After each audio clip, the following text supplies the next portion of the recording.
আমি কিছু সময়ের জন্য বিরতি নিয়েছিলাম।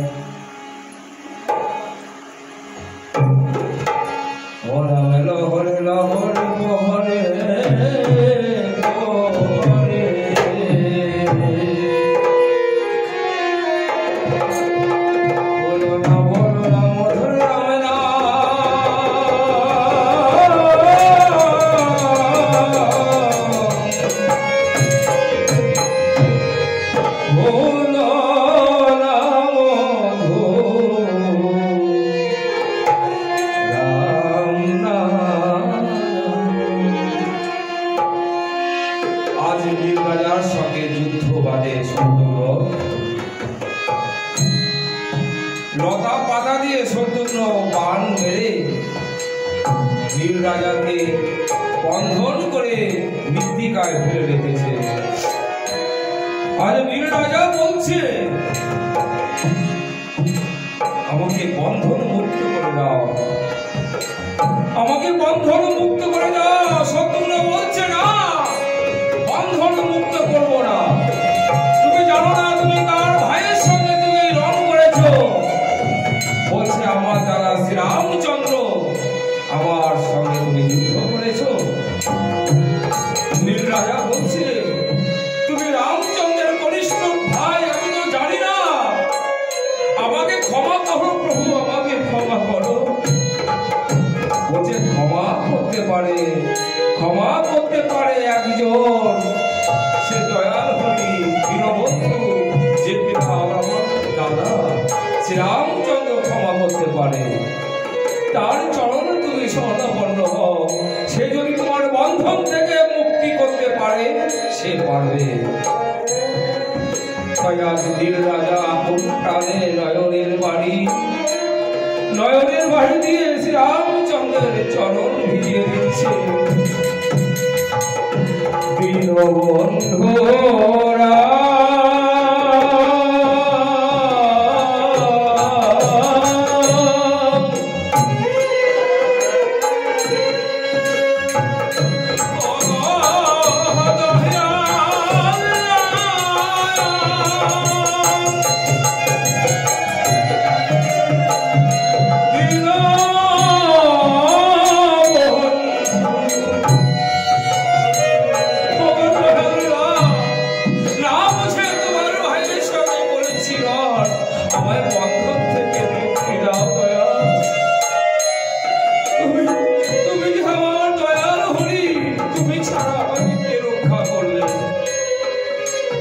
অন্তর্যামী ভগবান সব কিছু দেখতে পাচ্ছে।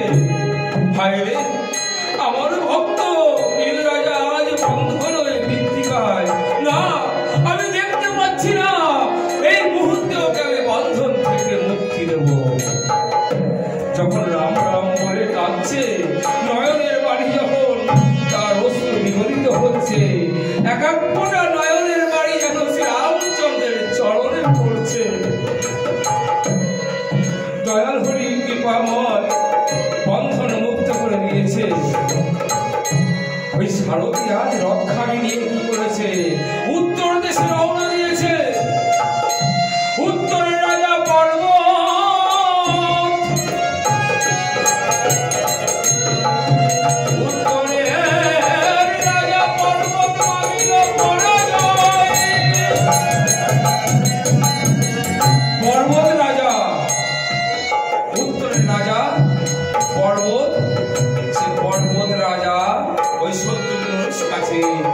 পরাজয় স্বীকার করলো। ভগ্ন রথে নিয়ে ওই সারথি আজ কি করবে, পশ্চিম দ্বারে গিয়েছে। পশ্চিম দ্বারেও গিয়ে যুদ্ধ করে সেখানে তাদের জয় হয়েছে। সারথিকে দেখে বলছে, ও সারথি চলো চলো, আমাদের একে একে এখন তিন দিকে আমাদের জয় হয়ে গেছে, আর একদিক বাকি আছে দক্ষিণ দিক। ওই দক্ষিণ দিকে না দেওয়া চলবে।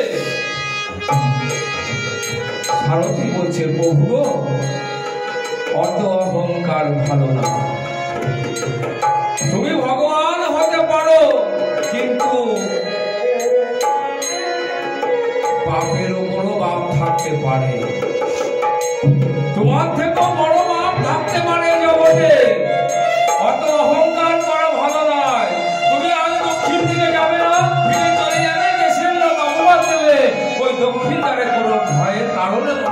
দিয়ে যায়নি।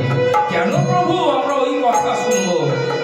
চলো চলো আমরা দক্ষিণ দিকে যাই।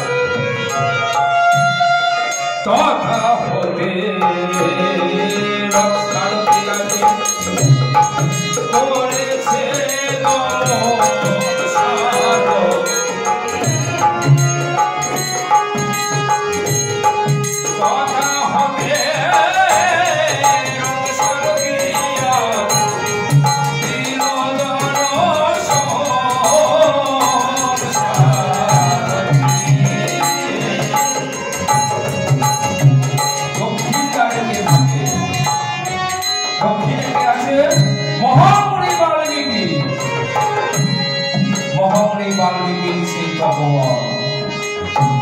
দক্ষিণ দিকে যখন প্রবেশ করেছে সারথী অন্তর্যামী মহামণি বাল্মীকি ধ্যানে যদি জানিতে পারেন এই তো আমার সুবর্ণ সুযোগ। রাম জন্ম 60,000 বছর আগে আমি রচনা করেছিলাম এই রামায়ণ গ্রন্থ। আমার হস্তে রচিত এই রামায়ণ গ্রন্থ আমি রচনা করেছিলাম। আমি যেভাবে রচনা করেছিলাম সেইভাবে তো আমাকে আগাতে হবে। আজ আমি দেখতে পাচ্ছি অশ্ব রথ নিয়ে ছুটে চলেছে,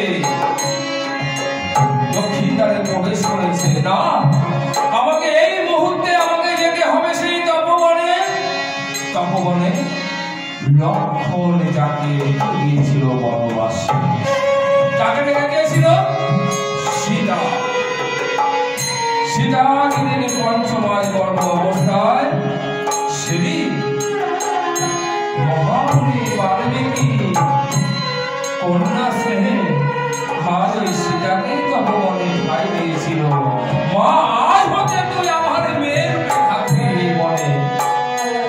আজ তুই এখানে তাল পাতার কুটি বেঁধে তুই এখানে তুই থাক, তোর কোনো অভাব হবে না, তোর কাছে সবসময় থাকবো। সেই তপবনে এসে মা সীতার কুঠিরের সামনে এসে বলছে, মা সীতা,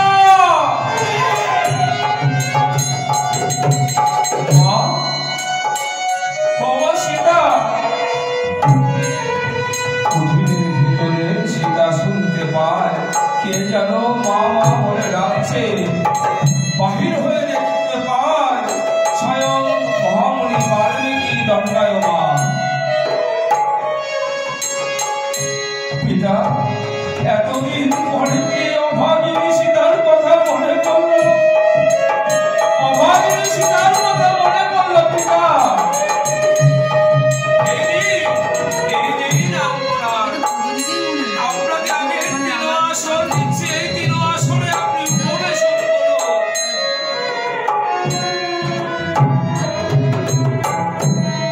এই দিন আসরে আপনি প্রবেশন করুন। আজ মরি বলছে, না মা, আমি তোমার কাছে বসতে আসিনি মা গো, আমি তোমার কাছে ভিক্ষা চাইতে এসেছি। আমাকে ভিক্ষা দাও মা, আমাকে ভিক্ষা দাও মা।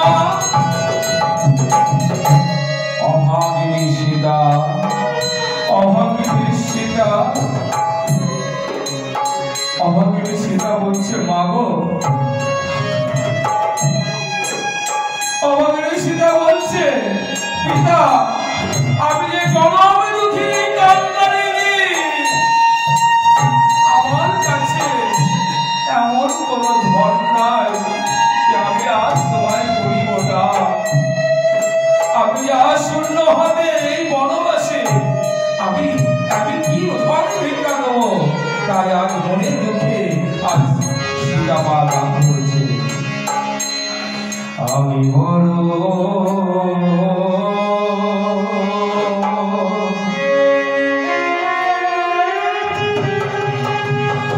অভাগিনী।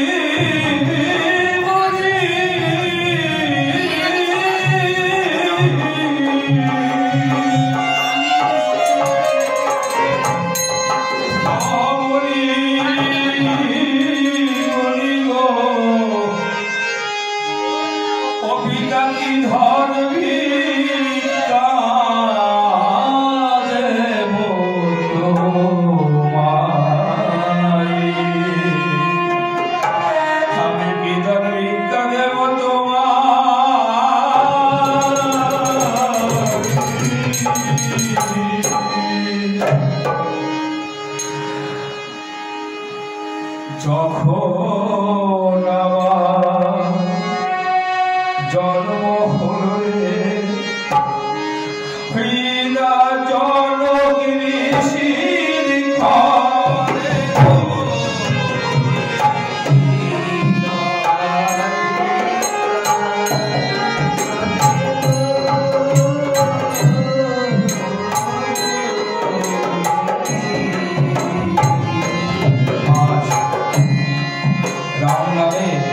ছিলে পিতা।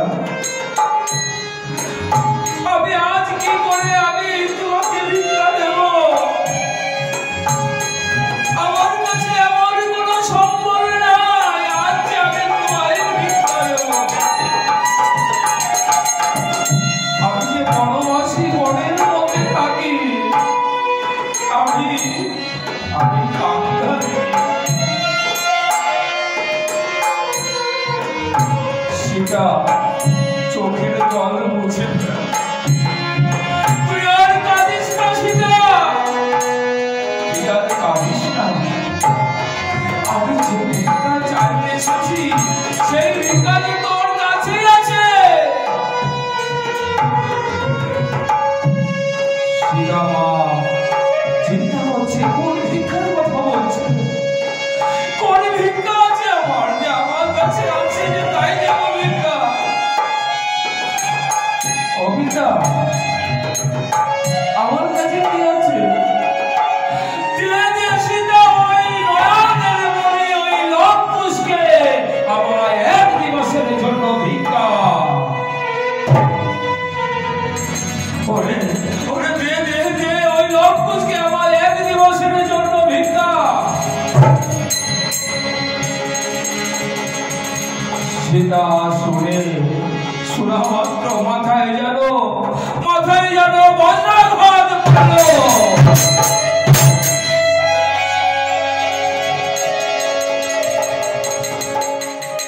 বলছে ও পিতা, আমার যে ছোট্ট ছোট্ট দুটি নয়নের মণি এই লবকুশ, আমি ওদের ভিক্ষা দিতে পারবো না। ওদের আমি ভিক্ষা দিতে পারবো না।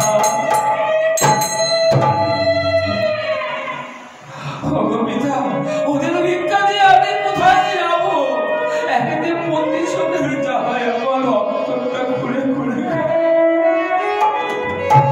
এই জগতে যাদের পতি চলে গেছে, পতি হারা যাদের যা চলে গেছে, তারাই একমাত্র বোঝেন বিয়োগে। যে চলে যায় তাকে তো আমরা বিয়োগ বলি। 10-এর থেকে 1 বাদ দিলে 9 থাকে। আজ আমি যে আজ অভাগিনী একমাত্র এই লবকুশের মুখের দিকে তাকিয়ে আমি আজই বনের মধ্যে থাকি, আমি ওদের ভিক্ষা দিতে পারবো না। লবকুশ পরে প্রতিশোধের জ্বালাই যখন আমার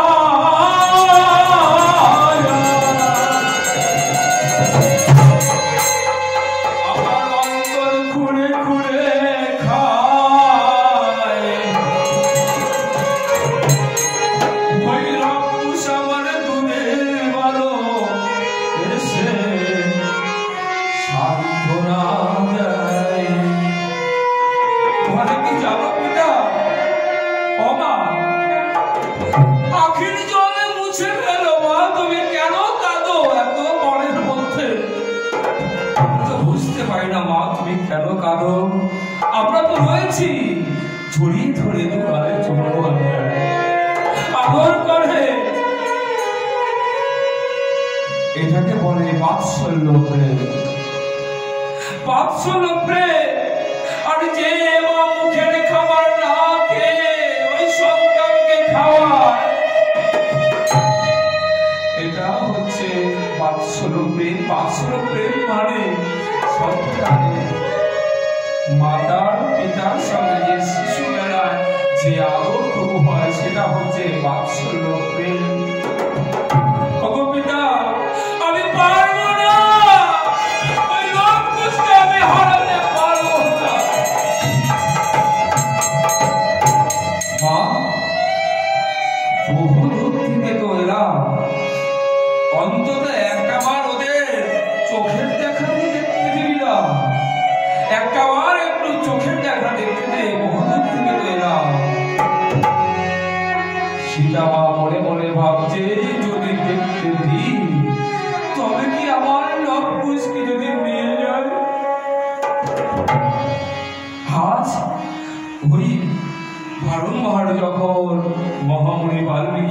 বলছে একটা বার দেখতে দে। যখন দেখতে যায় বলছে ওই বাড়ির মধ্যে তারা দুটি ভাই খেলায় রত, ওরা খেলায় করছে। মহামুনি বাল্মীকি মনে মনে ভাবছে যদি একবার দেখা পায় ওদের সঙ্গে কিভাবে নিয়ে যাব সেটা তো আমার মনের মধ্যেই রয়েছে, যাই একবার দেখে আসি। তথা হতে মহামুনি বাল্মীকি করেছে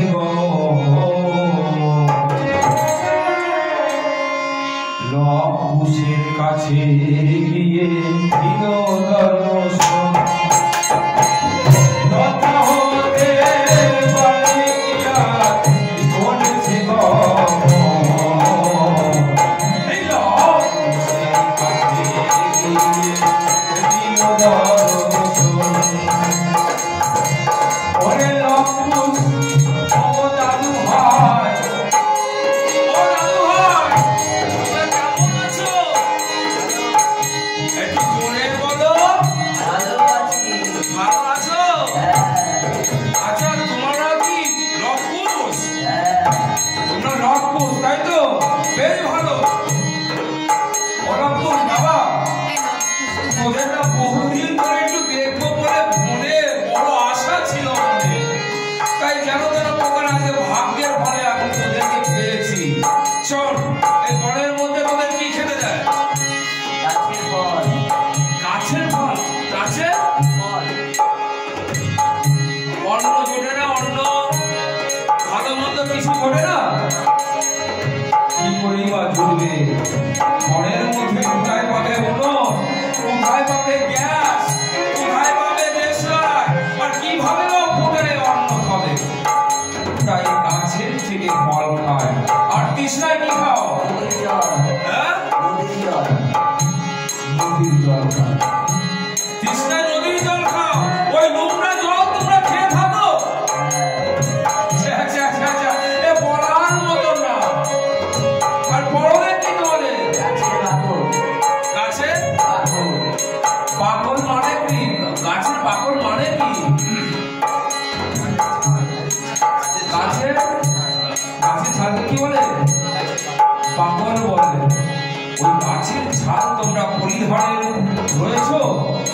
তোমাদের শোনো, এই সমস্ত আজ থেকে এই সমস্ত কিছু থাকবে না। তোমাদের আর ভেসে সাজিয়ে দেবো আমি।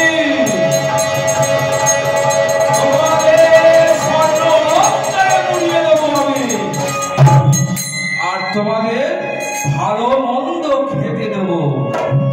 ভালো মন্দ, দধি, দুগ্ধ, মিষ্টি, মিঠাই, আরো অনেক কিছু আছে। দধি, দুগ্ধ, ঘৃত, ছানা, আরো মন্দার মিঠাই, দধি, দুগ্ধ, ঘৃত, ছানা, মন্দার মিঠাই, আরো কিছু আছে তার সীমারত্ব নাই।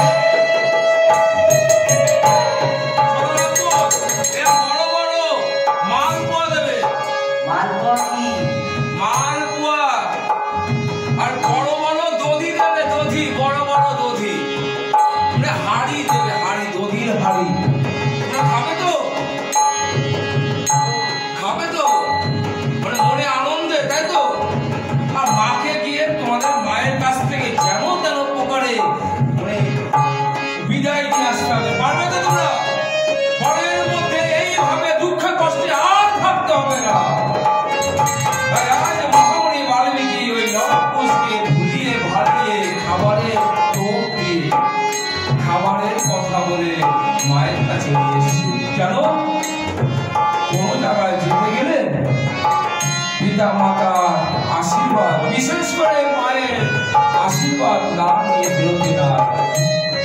কিন্তু যাত্রাকালে অমঙ্গল যদিও এসে যায় সম্মুখে, মায়ের কি মায়ের মঙ্গল হয়ে যায়। মা এমন শক্তিধারী, মা দুর্গা, মা সরস্বতী, মা জগদ্ধাত্রী, নিজের পায়েই রূপ। আজ আপনারা যারা যারা এখানে বসে আছে, একাত্তর মা দুর্গা, কালী, সরস্বতী, জগদ্ধাত্রী রূপে আছে। এ হলো মায়ের আশীর্বাদ। যদি কোনো সন্তান না নিয়ে যায়, এ হলো আশীর্বাদ। যদি সন্তান না নিয়ে যায়, বিপদ পায়ে পায়, পায়ে পায়। আর বিপদ পায়ে পায়। শোনো তাস, গুটি গুটি পায়ে সব মিলে দিল দর্শন। আর মায়ের কাছে ভিক্ষা চাইতে আসিল তখন।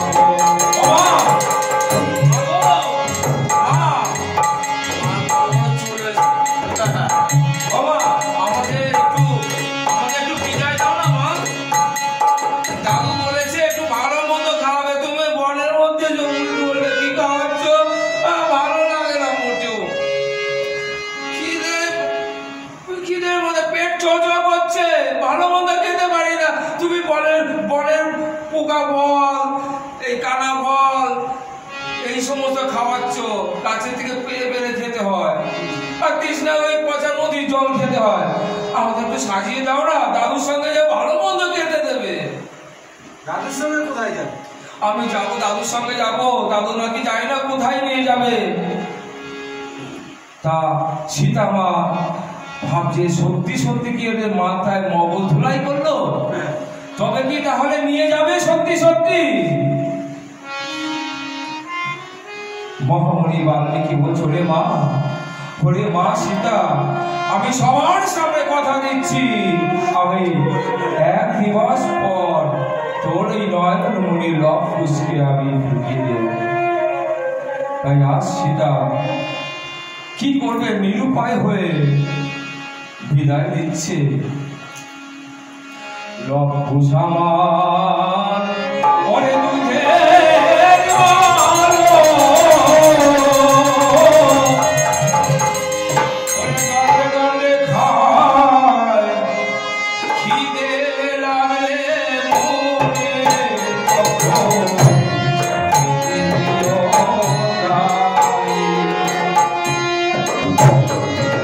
যখন খেতে চাই মুড়ি ওদের খেতে দিও। ওরে আকাশে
তোমাদের কি শিক্ষা দীক্ষা কিছু হয়েছে? না। বলছে না। শিক্ষা দীক্ষা, দীক্ষা কি জিনিস ওরা কিছু জানে না। বনের মধ্যে থাকে ছোট্ট দুটি বালক, তাদের ফোটেনি এখনো জ্ঞানের আলো। বলছে দীক্ষা কি জিনিস আমরা জানি না দাদু। শোন বাবা, এই মানব দেহে আমরা অনেক অপচয় করেছি, অনেক নোংরা জমে গেছে। কিন্তু দীক্ষাটা নিতে হবে একজন সদ্গুরু ধরে। দীক্ষাটা নিতে হবে কেন? দয়াল হরির সঙ্গে যোগাযোগের পথ, দয়াল হরির সঙ্গে যোগাযোগের পথ দেখিয়ে দেবে যে গুরুদেব, সেই গুরুদেবের সঙ্গে দীক্ষা নিতে হবে। দীক্ষাবিহীন ভগবানকে পাওয়া যায় না, দীক্ষাবিহীন ওই রাস্তা পরিষ্কার হয় না। তাই তো দীক্ষা দিতে হবে বাবা। তাই এই বনের মধ্যে যদি কোনো সদ্গুরু থাকে তুমি দীক্ষা নিয়ে নাও তোমরা, কেমন? ওই লক্ষ্মী বলছে না বাবা, না দাদু, এই বনের মধ্যে কোথায় পাবো গুরুদেব, কোথায় সঠিক গুরু পাবো? তুমি বর্তমান আছো, তুমি আমাদের দীক্ষা গুরু হয়ে যাও, কেমন? তা উনাকে আমি গুরু বানাচ্ছি, কেমন? ওই দাদাই মশাইকে গুরু বানায়। আপনি আমার গুরু হলেন, আপনি আমার দীক্ষা দেবেন তো? বলছে হ্যাঁ দেবো। আমাকে গুরু বলে মানবি তো? বলছে আমি গুরু বলে মানবো। তা তুমি তাড়াতাড়ি দাও না, আমার পেটের মধ্যে চো চো করছে ওই ভালো মন্দ খাবারের লোভে। শোন, এখন গুরুদেব ভাবছে আমি তো আমার মনের মধ্যে কি আছে সে তো আমি একমাত্র জানি, কি দীক্ষা দেবো। প্রথমে আমি অত বাজে গুরুদেব না, আমি ভালো গুরুদেব, আমি প্রথমে রাম নামে দীক্ষা দেবো, কেমন? রঘুপতি রাজারা পতিত পাবন সীতারাম, জয় জয় রঘুপতি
আজ সুন্দরভাবে দীক্ষা দিয়েছে।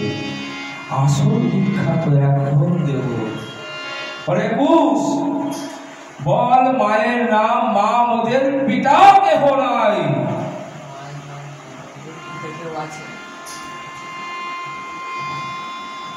তুই কুশ, তুই বলবি নি।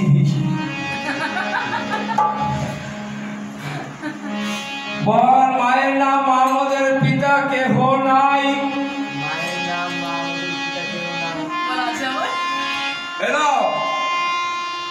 বল মায়ের নাম, মা মোদের পিতা কেহ নাই। মায়ের নাম, মা মোদের পিতা ভবে আছে।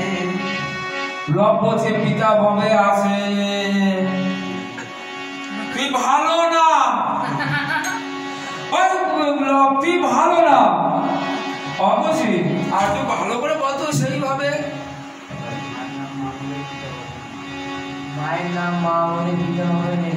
বাবা বাবা, উত্তম শিষ্য, উত্তম। সবাই মিলে একটু উলুধ্বনি দেওয়ার জন্য উত্তম শিষ্য।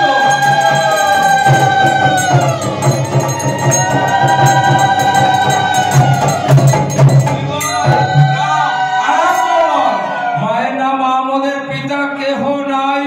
মায়ের নাম, মা মোদের পিতা ভবে আছে।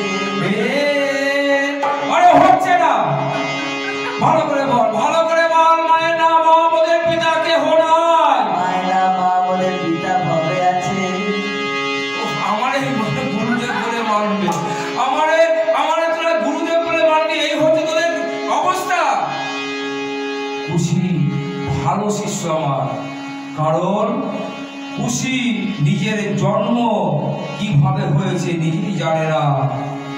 কোন গ্রন্থে আমরা পাই যমজ সন্তান সীতা, আবার কোন গ্রন্থে পাই কুশ দিয়ে নির্মাণ করেছে। তাই যাই হোক, আমরা যমজ সন্তান ধরে নিলাম। ওদের পিতা ভবে আছে। ও খুশি, তোর পিতা ভবে না থাকলে তুই আসলি কি করে ভবে, বোকা। কিন্তু শোনো, তোমার পিতা আছে বলেছ, আমি গুরুদেব তো। তোমরা একসঙ্গে বলো, ঘরে ঘরে আমি শুনে নেবো। কেমন? মায়ের নাম মাকে পিতাকে বলাই আছে,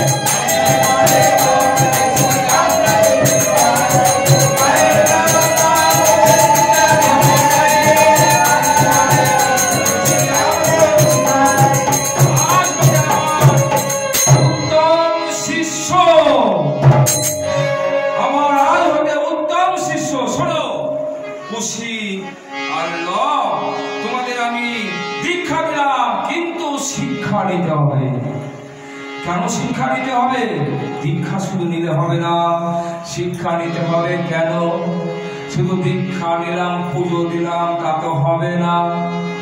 মনো শিক্ষা যে নিতে হবে, ওই শিক্ষাটা নিতে হবে। কেন?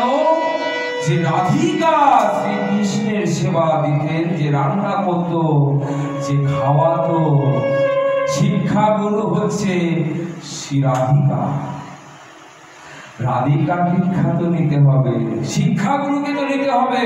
তাই দীক্ষা শিক্ষা প্রতিটি মানুষের নেওয়া দরকার। তারপরে যে ভগবানের কাজ সম্পূর্ণ হবে না, বৃথা থাকবে, করা যাবে না। তুমি শিক্ষা নিয়েছো, দীক্ষা নিয়েছো তো? শিক্ষা নিয়েছো, কারণ তুমি যে মতে গেছো, তোমাকে শিক্ষাটা আগে নিতে হবে, তবে দীক্ষা। ঠিক বলেছি তো? তা আমাদের মতে যেমন আগে দীক্ষা নিই, পরে শিক্ষা। তো দীক্ষা নিয়ে অনেকে পটল তুলে ফেলায়, শিক্ষা নেওয়া হয় না। যা অবস্থা বর্তমানে, ভালো মন্দ খাচ্ছি, হঠাৎ করে জানি মাঝ পথে স্ট্রোক হয়ে চলে। শিক্ষা নেওয়া, শিক্ষা শিখি রাধার কাছে গিয়ে শিক্ষা নিতে হবে। ওই ববর নদী পার হয়ে, ওই নদী পার হয়ে যখন যাবো, ওখানে গিয়ে শিক্ষা নেবো। যাই হোক, তা শিক্ষা নিতে হবে। দাদু, তুমি শিক্ষাগুলো হয়ে যাও। বলছে এক দোকানে যখন সবজি ডাল মাছ তরকারি গ্রামগঞ্জে পাওয়া যায়, বহুদূর হেঁটে হেঁটে গিয়ে যেতে হবে। তা কিছু দোকানদাররা চালাকি করে সব রাখবো আর আমার কাছে সবাই নেবে। তা ওই একই দোকানে মাছ তরকারি সব কিছু পাওয়া যায়। তা ওই রকম হয়েছে এই গুরুদেব, তাড়াতাড়ি ওদের নিতে হবে আর ওদের তাড়াতাড়ি খেতে হবে। তাই শিক্ষাগুলো হয়ে যাচ্ছে। কেমন? শোনো না কোষ, ওই গাছের থেকে ডাল ভেঙে নিয়ে এসো। কেমন? তাই গুটি গুটি পায়ে তারা করেছে গমন, গাছের থেকে ডাল ভেঙে আনিল তখন।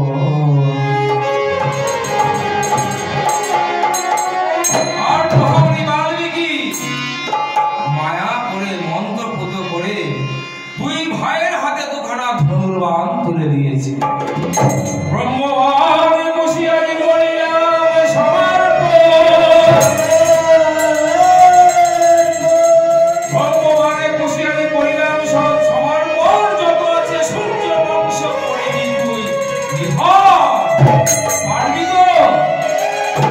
করে বল। আরে শের শুল দিলাম আর ঠান্ডা খরসন,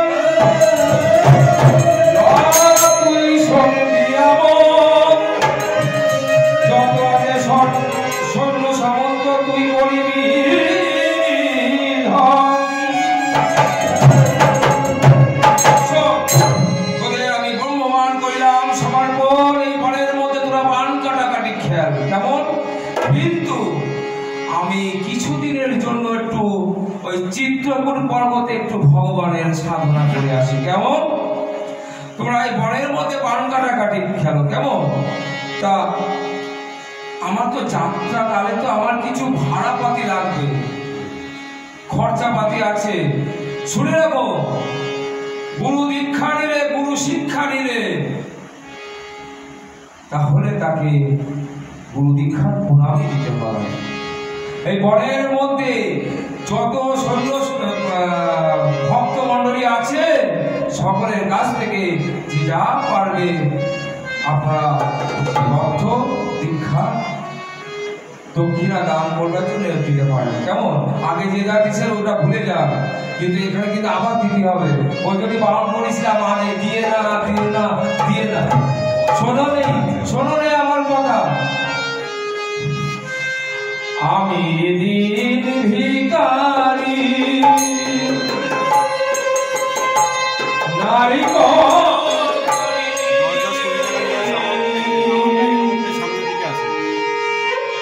একটা পয়সা দাওয়ায়, আমি দিন ভিখারি নারী